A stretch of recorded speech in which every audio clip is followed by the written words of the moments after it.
Bien, muy buenas noches, queridos hermanos, ¿cómo están?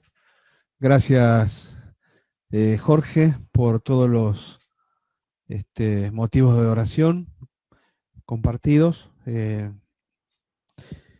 algunos que son nuevos, algunos temas que son nuevos, que han sido compartidos y que se van sumando sin duda a la alforja personal de cada uno de nosotros, en nuestra posibilidad de orar y de agradecer, de rogar, de interceder, todos aquellos componentes que hacen a la oración personal. Seguimos sosteniendo otros motivos, como por ejemplo la salud de nuestros hermanos, aquellos que sabemos que están pasando por diferentes instancias en cuanto a este tema de la pandemia, y agradecemos porque Dios es fiel, con pandemia y sin pandemia, Él es fiel. ¿Sí? Las dificultades serán una realidad en la vida de los hijos de Dios, pero Dios sigue siendo fiel. Y en eso tenemos que estar tranquilos. Eh, Vamos a continuar con el estudio propuesto para los varones en este año. Si no se han olvidado, ¿sí? Nuestro tema tiene que ver especialmente con liderazgo espiritual. Y este liderazgo espiritual está planteado desde una visión, de la visión o del estudio de la vida de un hombre que fue sin duda un líder, eh, y pensado como líder aún desde antes de nacer. Osvaldo en las primeras dos lecciones nos estuvo enseñando y nos puso al tanto en un gran pantallazo histórico de cuál era la situación del pueblo de Israel en aquel entonces, y el porqué de la voluntad de Dios a la hora de cambiar aquella actividad de jueces, ¿sí? Por un juez distinto al que había funcionado o fungido hasta este momento. Sin duda, Samuel marca un quiebre también en la historia de Israel, porque es un hombre que fue pedido por su madre antes de nacer, un hombre que fue concedido por Dios, ¿sí? Aún antes de nacer, y que en él se cumplen expectativas tanto humanas, por así decirlo, por parte de su madre, por cuanto ella es quien lo pide y lo ofrece, y también expectativas nacionales, por cuanto Samuel marcaría un rumbo muy claro en cuanto a lo espiritual para un pueblo que parecía nunca hacer pie en su compromiso con Dios y en su relación con Dios, y aún estando Samuel llevando adelante esta función de juez, de profeta, de líder, nos encontramos que aún así el pueblo está pensando más allá de su relación con Dios, y no solamente hace eso, sino que le pide a Dios que le otorgue a ellos, que les otorgue a ellos, ya Moisés lo había hablado esto anteriormente, pero le pide a Dios al pueblo que le otorgue un rey como el resto de las naciones, ¿sí? Ellos se miran a sí mismos y se dan cuenta que son tan distintos al resto de las naciones que le pide a Dios que les dé un rey. Y Dios accede, aún sabiendo todas las dificultades que esto traería, y entonces surge aquella expresión de que, bueno, no han desechado a un gobernante humano, sino que han desechado en primer lugar a Dios como el centro de gobierno del pueblo de Israel. Pero Samuel eh, nace en una instancia histórica muy difícil. Difícil por el lugar donde tuvo él que criarse, posteriormente de que su mamá lo deja en el templo al cuidado de Elí para que sea formado, ¿sí? Para que sea formado dentro de todo lo que tenía que ver con el trabajo en el templo y el servicio a Dios. Evidentemente, Samuel se cría contemplando y mirando hacia alrededor lo que significaba un mal servicio a Dios, lo que significaba una deshonra hacia Dios, lo que significaba tomar livianamente los mandatos de Dios, y esta forma de enseñanza lo llevó a él sin duda a afirmar mucho más su corazón en aquel pedido que que su mamá hizo a Dios, pero también su corazón reconociendo que había sido puesto en un lugar de privilegio. Es decir, no necesariamente todos aquellos que se forman dentro de un ambiente hostil, difícil y contrario a Dios tienen que seguir la misma dirección. Evidentemente, Samuel, o la vida de Samuel, la niñez y la formación de Samuel, nos muestran a alguien que es capaz de mantenerse firme en un ambiente en donde todo es contrario a lo que Dios indica. Es decir, Samuel se cría contemplando a los hijos de Elí, se cría contemplando el ministerio de Elí y de sus hijos, se cría contemplando todo aquello malo que lo podría haber formado a él mal también. Y sin embargo, desde muy chiquito, él asume este compromiso ya asumido por su madre, y con lo cual seguramente lo formó y lo preparó él desde muy chiquitito, y muy chiquito, después de ser destetado, es puesto en las manos de Elí para que continúe desde allí su vida. Yo quisiera centrarme en esta noche en un aspecto que normalmente no lo tocamos en reunión de varones, sino que habitualmente es tocado en reunión de mujeres, y es nada más y nada menos que un poquito la vida de Ana, la mamá de Samuel, y los primeros 2 capítulos de este libro que estamos estudiando, ¿sí? Posteriormente, después, más adelante, viene la preparación del líder, su niñez y su juventud, pero yo quisiera detenerme en esta noche para nosotros acerca de lo que fue Ana como madre para Samuel como hijo. ¿Por qué? Porque también es ejemplo para nosotros como varones, ¿sí?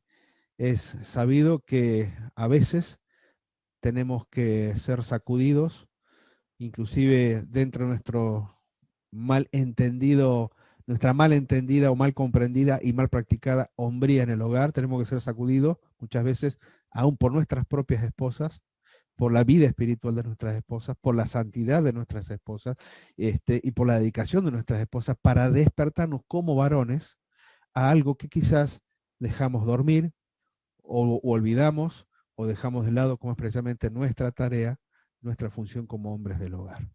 Yo no tengo duda que muchos de nosotros podemos mirar a nuestro lado a nuestra propia esposa y agradecerle a Dios, porque si no hubiese sido por ella, si no hubiese sido por ella, evidentemente nuestras vidas hubiesen tomado un rumbo distinto, hubiésemos tomado decisiones muy equivocadas, muy erradas, y sin embargo, ellas se han mantenido muchas veces aún más firmes con nosotros en nuestra propia vida espiritual, en nuestra práctica de nuestra vida espiritual. Yo sí tengo que reconocer algo de las tantas cosas que podría reconocer de Marta como mi esposa, es reconocerle la capacidad que ella tiene para mantenerse día tras día, tras día, tras día, tras día, con un este buen hábito de orar todos los días, de leer todos los días, de buscar la palabra de Dios todos los días. Es cierto que los varones a veces decimos que por la gran cantidad de actividades que tenemos, acomodamos nuestros horarios, nuestros tiempos, y buscamos momentos para tener, sí, nuestra intimidad con Dios. Y sin embargo, yo tengo que admirar precisamente esto, de las tantas cosas que admiro de Marta, la capacidad que ella ha desarrollado para tener esta persistencia diaria, ¿sí? Esté enferma, no se sienta bien, tenga mucho que hacer, pero lo primero que hace cada día es dedicarle este tiempo a Dios. Para aquellos que están recién casados, que veo que son varios los que están aquí, en ese margen de 2 o 3 años hacia adelante, creo que la vida de Ana es un buen incentivo para aprender a admirar a nuestras esposas. Para los que tenemos muchos años, las admiramos por muchas razones. Pero es bueno que nosotros no solamente aprendamos a admirar a nuestras esposas, sino ir descubriendo en ellas aquellas virtudes que son de bendición para nuestra vida como varones, como hombres, en el lugar que Dios nos ha colocado. Y para aquellos que están de novios y aquellos que todavía están esperando en el Señor a su compañera, oren para que el Señor les dé una compañera conforme al corazón de Dios y que sea esa ayuda idónea, ¿sí? Prometida, esperada, anhelada, para que se conforme un matrimonio como tal. Miren, Ana, tal como hemos leído y escuchado muchas veces, era una de las dos esposas de Elcana, madre del profeta Samuel. De acuerdo al pasaje bíblico, ¿sí? De 1 Samuel capítulo 1, dice que era la preferida de su esposo, pero que tenía dentro de la forma de matrimonio aquel entonces, que se aceptaba aún todavía la poligamia. eh, eh, Penina era su rival. Y el gran punto está que Penina la afrentaba constantemente a ella porque era estéril, ella no podía tener hijos. Versículo 3 del capítulo 1 dice que todos los años aquel varón subía de su ciudad para adorar y para ofrecer sacrificios a Jehová de los ejércitos en Silo, donde estaban los dos hijos de Eli. Ahí comienza a hacerse la primera referencia del mal ejemplo de estos dos hijos, los cuales Samuel miraría pero nunca imitaría, sino que le serviría como mojón para ir para el otro lado, ¿sí? Como nota para tener en cuenta, esta es la primera vez en las escrituras donde se hace mención al nombre de Jehová de los ejércitos. Es la primera vez en la escritura en que se hace mención al nombre de Dios relacionado de esta manera, Jehová de los ejércitos, que podía ser tanto Jehová de los ejércitos en la tierra, de los ejércitos de su pueblo, como también de las huestes celestiales. Pero es la primera vez que se hace mención al nombre de Dios de esta manera. Elcana era un hombre levita, de una familia honorable de la tribu de Efraín, un hombre piadoso, aún así seguía las costumbres de la poligamia, tal como era en aquel tiempo, y los levitas se turnaban durante varias semanas a la vez para el servicio en el templo. En esa época, el tabernáculo estaba en Silo, ¿sí? Y todos los años Ana viajaba junto a su esposo Elcana al templo para adorar a Dios y ofrecerle sacrificio. El amor del Elcana hacia Ana provocaba una amarga rivalidad entre las dos mujeres. Ana sufría por no poder ser madre, y en la época en que les tocó vivir, Israel necesitaba de un gran líder a causa de la corrupción y el pecado, tanto del pueblo como de sus gobernantes. Es decir, que nos encontramos con una mujer piadosa en medio de un tiempo de impiedad, tanto del pueblo como también del líder o de los líderes religiosos de su época. Son cosas para tener en cuenta. Son cosas para tener en cuenta. No necesariamente el mal de muchos tenga que ser repetido en todas las personas. Evidentemente, un hijo de Dios en esta época, en medio de este tiempo de corrupción, es llamado a ser un distinto, un diferente en la generación o en el tiempo que le toque vivir. Cada uno de nosotros vivimos en lugares en donde a veces, trabajamos en lugares donde a veces es difícil, muy difícil, mantener la rectitud. Pero que sea difícil no significa que no sea imposible. ¿Sí? Que sea difícil no significa que no sea imposible. Yo creo que en todas las áreas, tanto en lo privado, en lo público, en áreas de gobierno, en todas las áreas están la corrupción latente, la posibilidad de hacer las cosas igual que el resto, total, todo el mundo las hace. En todos los momentos, en todo lugar donde les toque trabajar, hermano, va a haber esta posibilidad, un lugar donde tengan que desarrollarse, va a haber esta posibilidad cierta, latente de hacer las cosas como el mundo las hace, como el resto las hace. Pero también está la otra opción, hacer las cosas como Dios nos pide que las hagamos. Cuando no las hacemos como Dios la pide, se pagan las consecuencias, se pagan los precios, se paga el hecho de no haber hecho las cosas correctamente. Y lo peor de todo esto es que lo peor que sucede es que cuando nosotros no actuamos de esa manera, lo primero que ocurre es la vergüenza hacia nosotros, pero también la vergüenza hacia aquel de quien decimos al que pertenecemos. Por lo tanto, el ejemplo de Ana dentro de un ambiente de impiedad de toda una nación y de un ambiente de impiedad de la cabeza o la cabeza dirigente en cuanto a lo religioso, es un ejemplo digno de ser tenido en cuenta. ¿Cuáles son las cualidades de Ana, que eran parte de su carácter, por las cuales fue bendecida por Dios. ¿Sí? En primer lugar encontramos amor conyugal. 1 Samuel capítulo 1, 4 y 5 dice lo siguiente: cuando llegaba el día en que Elcana ofrecía sacrificio, daba a Penina a su mujer, a todos sus hijos y a todas sus hijas, a cada uno a su parte. Pero a Ana daba una parte escogida porque amaba a Ana, aunque Jehová no le había concedido tener hijos. Tomen nota de esto porque evidentemente esta expresión va mucho más allá del hecho de saber que una mujer era estéril. No era concedido por Dios por el momento el tener hijos. El amor conyugal sin duda formaba parte de la relación entre Ana y Elcana. A pesar de los problemas con Penina, era un hogar que se sostenía en la buena relación entre estos esposos. El amor, sin duda, entre esposos es la base de un matrimonio. Adoraban a Dios juntos. Fíjense la voluntad de este grupo familiar, aún con el concepto de la poligamia presente en ellos todavía, ¿sí? Todavía en el pueblo de Israel, pero fíjense que toda la familia acompañaba a Elcana cada vez que él tenía que subir y adorar a Dios. La familia completa acompañaba. La familia completa estaba presente. ¿Sí? Somos campeones para poner excusas. En eso creo que cada uno de nosotros sabe cuáles son los niveles de excusas que utilizamos para no hacer aquellas cosas que habitualmente se nos piden.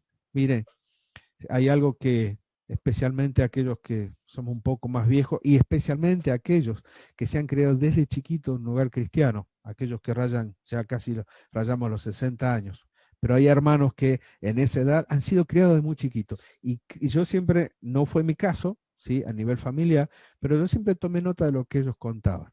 Contaban cómo iban a la iglesia con sus papás y su mamá, cómo los ponían en fila en el primer banco y papá y mamá sentados atrás, ¿sí? Cosa de estar bien al alcance de la mano para aplicar el correctivo en el momento preciso. Bueno, algunos escuchamos estas cosas, no las vivimos, pero las aplicamos posteriormente. Las aprendimos a aplicar, porque entendimos que más allá de lo anecdótico, de la manera en que los padres de nuestros hermanos los formaron a ellos, de los cuales aprendimos para formar nuestros hijos, la familia completa tiene que estar presente en la casa de Dios. La familia presente tiene que estar, porque es el reflejo sin duda de lo que se está viviendo dentro del hogar, dentro del hogar.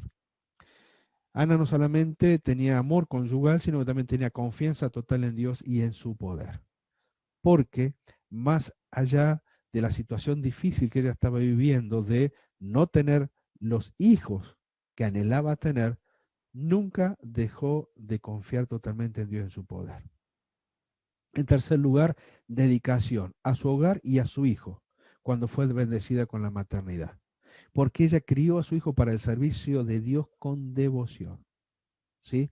Y no solamente esto, fíjense qué interesante. Cuando una mujer hacía un voto, era el varón el que afirmaba el voto, pero también era el que tenía el poder para anular ese voto delante de Dios. Pero es interesante porque dice que Elcana, déjenme que lo busque, en el 1.21 dice, después subió el varón Elcana con toda su familia para ofrecer a Jehová el sacrificio acostumbrado y su voto, ¿sí? Y su voto. Es decir, que Elcana estaba afirmando desde su lugar como líder de su casa, su hogar, este compromiso que su esposa había asumido delante de Dios. Ana dedica su hogar de una forma completa y dedica a su hijo cuando fue bendecida con la maternidad. Devoción espiritual, sin duda, porque su vida es la de una mujer que amaba a Dios y se comunicaba con él a través de la oración. Era una mujer con devoción espiritual. Era una mujer devota que amaba a Dios y que no solamente confiaba, sino que se lo decía, se lo expresaba con palabras a través de la oración.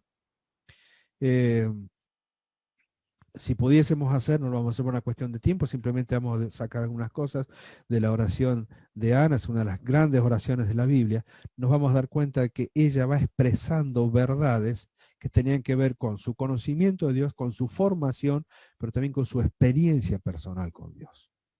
La oración de Ana tiene por lo menos 4 elementos bien marcados, bien claros para tener en cuenta y para seguir aprendiendo lo que significa orar y hablar con Dios. También tenía dominio propio, porque ella pudo controlarse ante la provocación, la humillación y las burlas de la otra esposa de Elcana, de Penina. Fíjense que ella constantemente eh, tenía que sufrir los embates de esta mujer porque Penina tenía hijos y ella no los tenía. Dice, versículo 7, así hacía cada año. Versículo 6, su rival la irritaba, enojándola, entristeciéndola, porque Jehová no le había concedido tener hijos.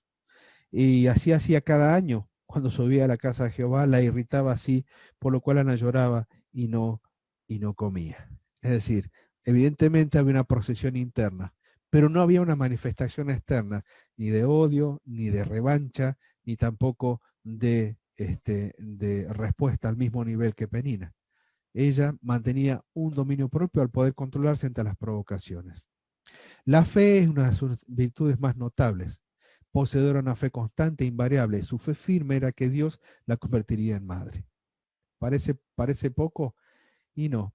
A veces uno tiene que desarrollar la fe. La fe es un don de Dios, ¿no es cierto? Pero es algo que se tiene que desarrollar. Vivimos en el tiempo de lo inmediato, en el tiempo en donde las posibilidades económicas pareciera que están más firmes que la posibilidad de confiar en Dios a la hora de conseguir cosas, y sin embargo, la fe es algo que todos los días tenemos que desarrollar. ¿Cuál es el área en la cual a cada uno de nosotros nos cuesta? Bueno, eso cada uno de nosotros lo sabe. Pero yo creo que el aspecto del desarrollo de la fe es un aspecto que no se termina. Es un aspecto que va creciendo en cada uno de nosotros y que debe ir creciendo. El ejemplo de Ana es bien claro. La fe firme que ella tenía era en que Dios la convertiría en madre. Y Dios observaba y veía esa fe, y sin duda que la honró.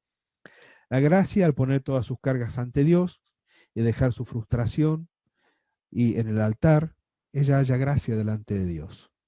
Gentileza, ya que su carácter gentil, amable y educado se mostraba ante cada humillación recibida. No pagaba mal con mal, ni respondía de la misma manera en que ella era provocada. Humildad también, como cuando el sacerdote Elí la acusó de que estaba ebria, cuando estaba orando en silencio, y Ana le explicó con total humildad que ella tenía un gran dolor en su corazón y que no tenía nada que ver con la visión equivocada del sacerdote en ese momento. Mansedumbre, porque sabía controlar su ira, porque sabía soportar humildemente las provocaciones de Penina. Paciencia al esperar la voluntad de Dios en su vida. Su fe en el milagro era genuino y paciente, y sin embargo, ella sabía que orar a Dios no significaba una respuesta inmediata. Y ella esperó todo el tiempo necesario hasta que Dios respondió a su oración. Piedad, sí, es una de sus mayores cualidades junto a la fe, porque vivió una vida piadosa dedicada a Dios. Todos los años acompañaba a su esposo al templo. Pero esa piedad también se vio manifestada desde el momento en que ella hace su voto, porque no mira por sí misma, aunque ella sería beneficiada como madre al recibir a su hijo, sino que ella mira mucho más allá, y esa piedad le hace elevar la mirada y entregar a este hijo, y entregar ese hijo significaba que podía ser de bendición para el pueblo en las manos de Dios. Perseverancia para continuar adelante de su pedido, no abandonar a Dios a pesar de las dificultades, no claudicar aún en medio de la situación difícil de la burla, del rechazo, de la manera, de la provocación. Ella tuvo esta perseverancia y, como vemos, fue una suma de virtudes dignas de ser tenidas en cuenta. Sacrificio personal, porque ella no le dio cualquier cosa a Dios. Ella dio lo mejor que recibió en su vida, ¿sí? Ella dio lo mejor que recibió en su vida. Podía haber dicho, bueno, está bien, hago este voto, hablo con el Cana para que corte el voto, entonces Samuel queda para mí y lo disfruto todos los días de mi vida. Y sin embargo, ella entendió que no le podía dar a Dios menos de lo que había recibido. No le podía dar a Dios menos de lo que había recibido. Cuando Ana oró a Dios, le prometió dedicar su hijo al servicio de Dios. Y cuando llegó la hora de hacerlo, lo cumplió. A pesar del dolor, sin duda que habrá sentido en su corazón, pero había una satisfacción mayor en el hecho de saber que su hijo estaría dedicado en forma completa a este Dios en el cual confiaba y al cual amaba completamente. Creo que esta es una gran lección para nosotros como varones, porque a veces medimos nuestra, eh, nuestro sacrificio personal. Es cierto, vivimos en un tiempo de grandes ventajas tecnológicas y lo que fuere para hacer inclusive el servicio mucho más llevadero. Es verdad. El hecho de que estemos hoy reunidos por Zoom habla de esto a las claras. De otra manera, hubiese sido sin duda más difícil.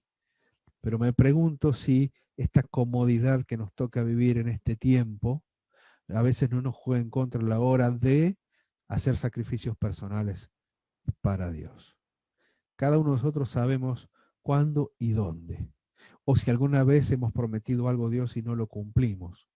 O si estamos y sabemos que hay algo que a lo cual tenemos que renunciar para que mejore nuestra familia, nuestro hogar, nuestro servicio a Dios, nuestra calidad en todo sentido en nuestra vida espiritual. Nosotros lo sabemos en forma particular. La pregunta es si hay algo que hayamos prometido y no hemos cumplido. O hay algo que no queremos prometer porque sabemos el precio que quizás tengamos que pagar. Santidad, sin duda, porque era una mujer de carácter sin mancha, piadosa, que mantenía una relación constante con Dios. Serenidad para saber mantener la calma ante los problemas. Y sumisión a Dios en primer lugar. Y luego a su esposo sin cuestionar y también sin reprochar. Miren, no es común que en una reunión de varones hablemos tanto de una mujer, ¿verdad? Y sin embargo, creo que la vida de Ana, o el ejemplo de Ana para nosotros como varones, es un sacudón bastante fuerte. Porque estamos hablando de liderazgo espiritual, estamos hablando de nuestro liderazgo en todo sentido. Un liderazgo del cual nunca dejamos de aprender. Aquellos que tenemos más años en la vida de la iglesia, en diferentes ministerios o al frente de ministerios, nunca debemos pensar o creer que, bueno, nuestro liderazgo, nuestra eh, aprendizaje en cuanto al liderazgo ya se ha terminado, no hay nada más para saber, no hay nada más para agregar, no hay nada más para aprender. Y sin embargo, vez tras vez, el Señor nos va llevando a diferentes situaciones, a diferentes ejemplos para entender que esto no es así. Quizás para nuestro concepto, y quiera el Señor que no sea un concepto equivocado el que tenemos en cuanto a lo que es la hombría, que no tiene nada que ver con el machismo, pero quizás el hecho de tener que pensar que una mujer me dé estas lecciones a mí no me haga sentir cómodo. Y no está mal que no me haga sentir cómodo, porque de alguna manera es es un llamado a atención a nosotros como varones que una mujer nos enseña a nosotros, y más aún una mujer, las características de Ana.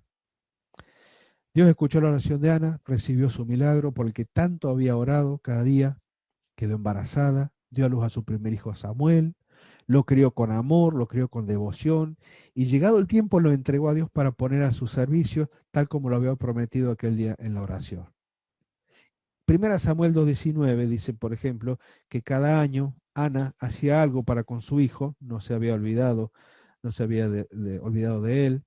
Dice el 18, y el joven Samuel ministraba en la presencia de Jehová, vestido de un efod de lino, y le hacía a su madre una túnica pequeña y se la traía cada año cuando subía con su marido para ofrecer el sacrificio acostumbrado.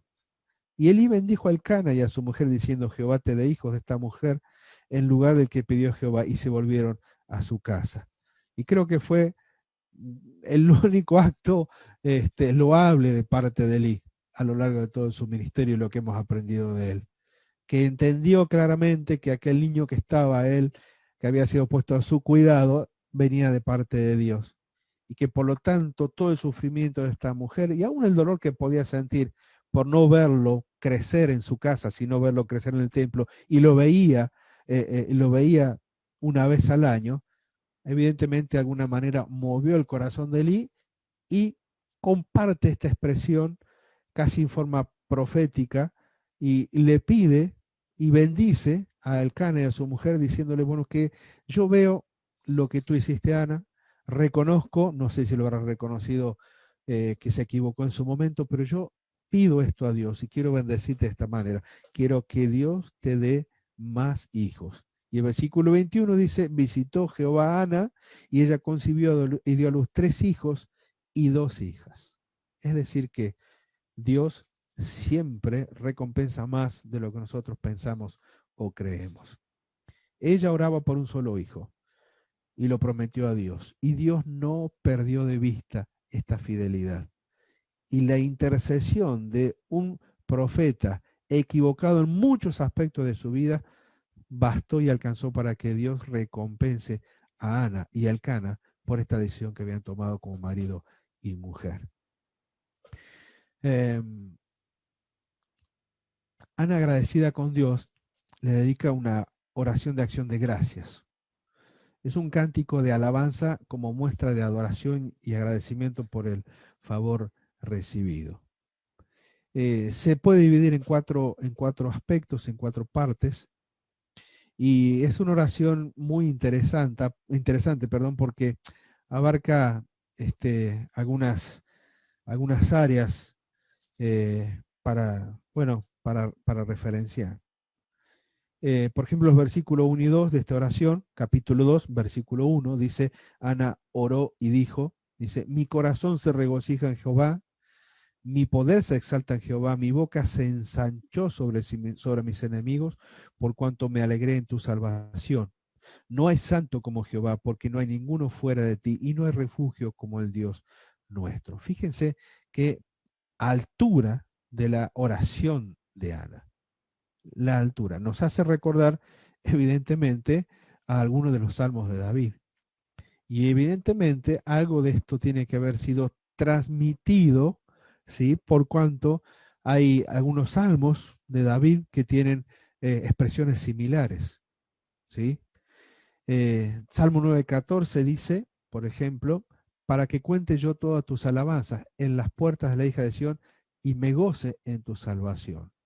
El 13:5 dice, mas yo en tu misericordia he confiado, mi corazón se alegrará en tu corazón. La expresión de Ana dice, mi boca se ensanchó sobre mis enemigos por cuanto me alegré en tu salvación. Es un concepto recurrente, no solamente en los salmos, sino que lo encontramos por primera vez en esta oración de parte de Ana. Para ella, recibir a su hijo fue la salvación dada por Dios para su vida. La salvación de muchas cosas y en muchos sentidos. Para ella, recibir a su hijo fue ser salva de la vergüenza, fue ser salva de la burla, fue ser salva de la discriminación, fue ser salva de tantas cosas que hacían a ella como mujer, y más aún como mujer estéril.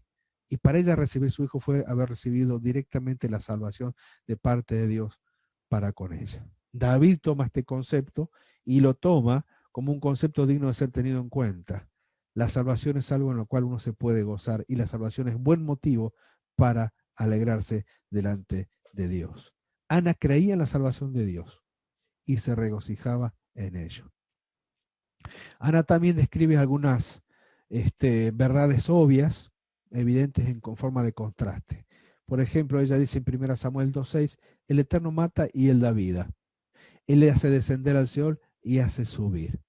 Es decir, fíjense que ella va hilvanando pensamientos que van desde su relación personal, ¿sí?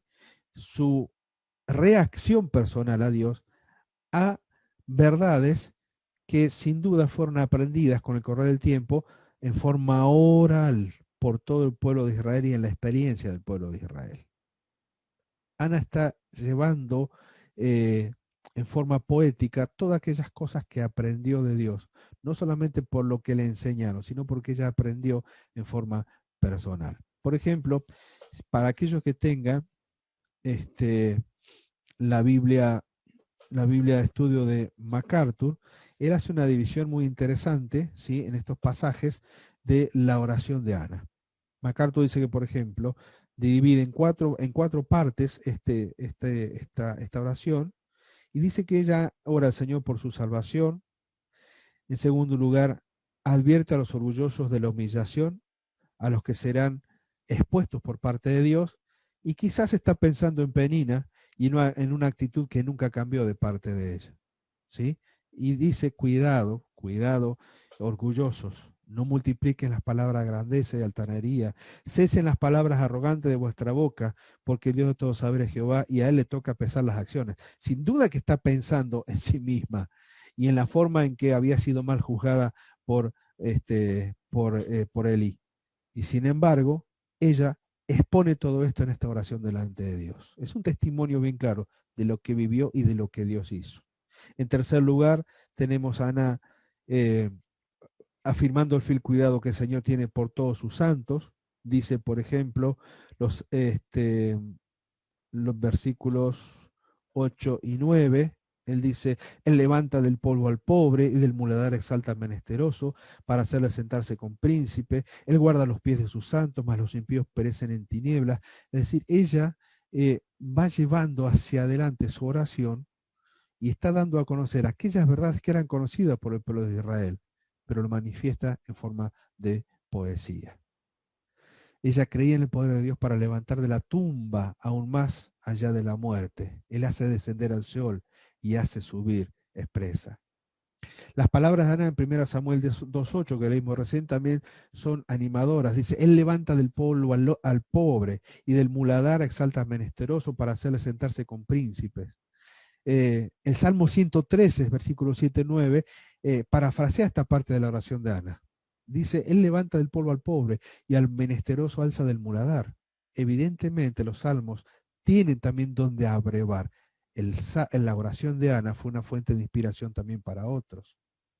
Estas palabras son similares a las que encontramos en la oración de María, la madre del Señor Jesús. En Lucas 1.52 dice, quitó de los tronos poderosos y exaltó a los humildes. Dios entonces inspira no solamente el pensamiento de Ana, sino que también inspira el pensamiento de David, inspira el pensamiento de María, para que expresen esencialmente los mismos conceptos. Dios es el que exalta al pobre, al que se humilla, pero también es el que humilla a aquellos que se exaltan a sí mismo. Qué interesante el concepto que tenía Ana, no solamente de Dios, sino el conocimiento que tenía Ana acerca de Dios. Ahora, la oración de Ana termina con una profecía de la segunda venida de Cristo. El versículo 10 dice, delante de Jehová serán quebrantados sus adversarios, y sobre ellos tronará desde los cielos. Jehová juzgará los confines de la tierra, dará poder a su rey y exaltará el poderío de su ungido. La verdad que esto que expresa Ana no se puede explicar de otra manera, sino a través de inspiración del Espíritu Santo para guiarla en lo que ella sabía y en lo que ella había aprendido y poner en palabras también lo que sentía.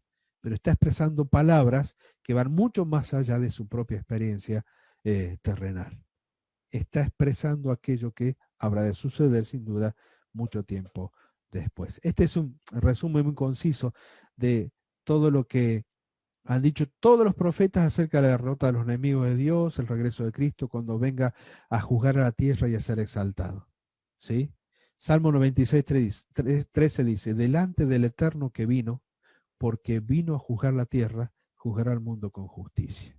Es decir, el salmista tiene en cuenta cada uno de estos conceptos expresados por ella. Por último, ¿qué podemos encontrar en las lecciones de Ana? Probablemente Ana jamás soñó cuando oró por un hijo el que algún día iba a ser un profeta de Dios, un juez y un líder de la nación de Israel.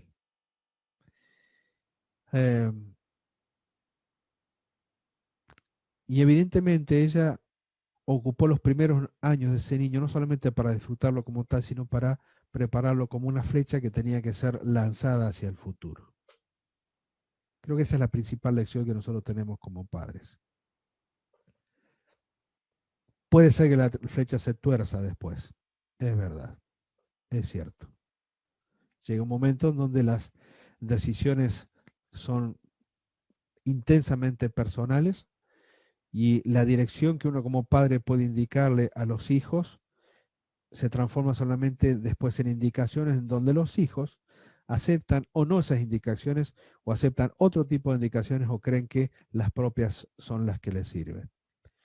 Pero evidentemente el anhelo de todo padre cristiano, de toda madre cristiana, es que a nuestros hijos les vaya bien en la vida. ¿Sí?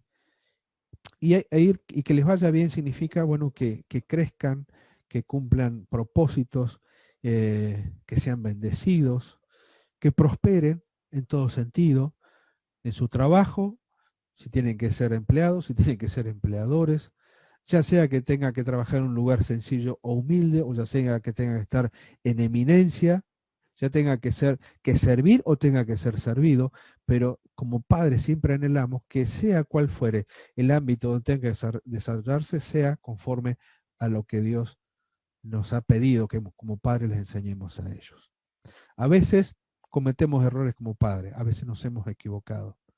Lo importante es que hayamos tenido la posibilidad y de hacerlo, de reconocer esos errores, recomponerles para seguir adelante. Que aún nuestros hijos puedan ver que nosotros no somos perfectos, que somos falibles, pero que por sobre todas las cosas, aún de nuestros errores, tememos a Dios y queremos que aquellos errores cometidos no sean una constante en nuestra vida, sino que sean simplemente tropiezos y nada más que eso. Ahora nuestros hijos crecen y queda la expectativa de nosotros como padres de muchas veces quedarnos como espectadores de lujo a ver cuáles son las decisiones que ellos van a tomar. Y en este caso, todavía nos encontramos con hijos que están en nuestros hogares, a los cuales nosotros como padres los contemplamos a la hora de ver qué decisiones van a tomar y qué rumbo van a seguir en su vida. Para nosotros como padres a veces es un dolor grande ver cuando se equivocan, es cierto, y tenemos que estar a la altura de las circunstancias para poder ayudarles, aconsejarles y animarles a seguir adelante a pesar de sus errores cometidos. Tenemos que seguir animándolos a que no importa el error que se haya cometido, siempre se puede volver. No solamente eso, no hay error que cometido en la vida o pecado cometido en la vida que nos haga abandonar completamente a Dios, porque ese sería el error más grande. Y creo que el ejemplo de Ana con Samuel nos deja a nosotros como padres y a nuestros hijos estas dos lecciones importantes de cada lado. La primera, tomar a Ana como ejemplo en la manera en que ella se comprometió con Dios, con su familia y con su hijo a la hora de prepararlo para Dios. Esta es la tarea que nos toca a nosotros. Y la segunda, para los hijos, y aún aquellos hijos que todavía están dentro de los hogares, ¿sí? A la espera de terminar de desarrollar y despegar del hogar, fíjense que el ejemplo de Samuel es importante en este sentido. Él fue fiel a Dios, se mantuvo conforme a la enseñanza de su madre y la formación de su madre, y se mantuvo fiel en el peor de los ambientes, que tendría que haber sido el mejor ambiente en donde él terminaba de formarse, porque tendría que haber sido el ambiente de la espiritualidad, el ambiente de la obediencia a Dios, el ambiente del temor de Dios, y sin embargo, en ese lugar que tendría que haber sido el mejor para formarse, Samuel afirmó su carácter, afirmó su conducta, afirmó su devoción, afirmó su relación con Dios y afirmó su compromiso con Dios. Creo que esta es la principal lección que le queda a nuestros hijos que aún están dentro de los hogares, que se van a desarrollar en situaciones muy difíciles en un mundo impío completamente. Y sin embargo, no es excusa para dejar de lado a Dios. Samuel se convirtió en un sobresaliente siervo de Dios. Probablemente nunca se imaginó que cuando tuviera a Samuel ella sería bendecida con más hijos, como Dios lo hizo. Y seguramente nunca imaginó que su oración iba a ser parte de la Sagrada Escritura de Dios, como quedó escrito para nosotros. La vida de Ana demuestra que de hecho Dios sí escucha y responde las oraciones de aquellos que acudimos a Él con fe. Y a pesar de las dificultades que podamos enfrentar en el mundo que nos rodea, Dios siempre está ahí para ayudarnos. así como oró Ana, ella dijo, porque del Eterno son las columnas de la tierra y Él afirmó sobre ella el mundo, Él guarda los pies de sus santos. Y evidentemente ella estaba orando, pensando en su propio hijo, en el futuro, y ya estaba orando por su hijo en un caminar en un ambiente muy difícil y sabía que Dios iba a guardar sus pies dentro de ese tabernáculo y dentro de ese ambiente familiar hostil como era la actividad de Elí, como eran los hijos de Elí, y sin embargo ella oraba para que Dios guarde los pies de su hijo que iba a caminar en ese lugar. Ana le creyó a Dios en definitiva.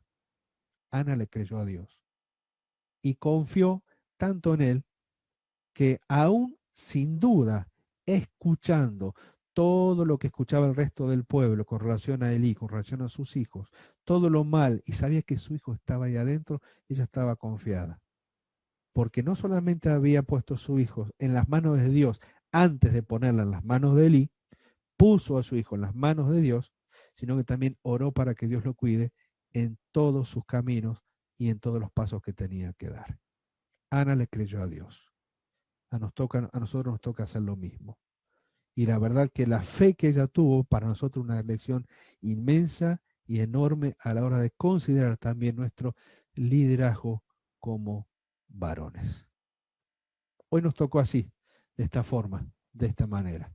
Medir nuestro liderazgo por medio de la obediencia de una mujer. Y no es vergonzoso, para nada. Es alentador, es muy alentador. Y para aquellos que tenemos a nuestra compañera a nuestro lado, le damos gracias a Dios por esa mujer que Dios puso a nuestro lado, porque sin duda muchas de nuestras mejores decisiones surgieron porque de alguna manera el Señor puso una Ana a nuestro lado para que nos vaya bien. ¿Sí? Eh, dejamos abierto micrófono y posibilidad, si alguien quiere agregar algo más, están en libertad. ¿Sí? ¿Algún comentario? Con mucho gusto. Que el Señor los bendiga.